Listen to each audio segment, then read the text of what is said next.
इसमें ध्यान से देखना क्या चीज करना है। ये डायरेक्ट जो है, तो ये जो मैट्रिक्स है ना, उसको आप ऐसे लिखो, मैं बताता हूँ आपको। ये 0, फिर ये a-b, और ये a-c, यहाँ पर b-c, और ये 0, और यहाँ पर भी 0 है।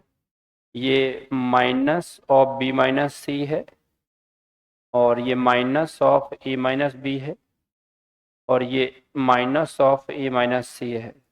ठीक है, और ये डिटर्मिनेंट इसकी वैल्यू।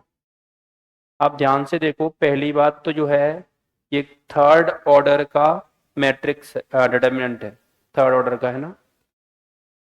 तो ये जो आपको स्पेशल कुछ दिख रहा है इसमें, आपको दिखना चाहिए इसमें कि देखो डायगोनल के सारे एलिमेंट कैसे हैं, 0 है।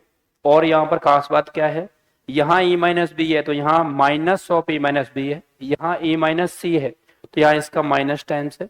ऐसे ही b-c तो माइनस ऑफ b-c है ना। तो इससे क्या होगा, ये जो है अगर और है ना, मैं लिखता हूं या प्रॉपर्टी लिखता हूं,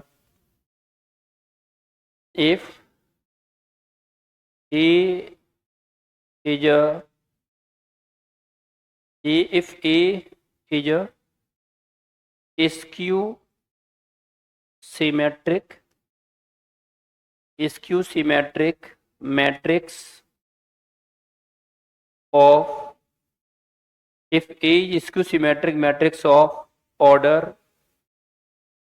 odd, then determinant of A equal to 0। ठीक है, क्या बोला इसने कि अगर मेरा कोई A जो है एक स्क्यू सिमेट्रिक मैट्रिक्स है, कैसा ऑर्डर है उसका, ऑड, जानते हो ना ऑड, ऑड मतलब 1 3 5 ऐसे है ना, ऑड इवन जानते हो ना आप, उसी तरह से तो ऑड ऑर्डर का।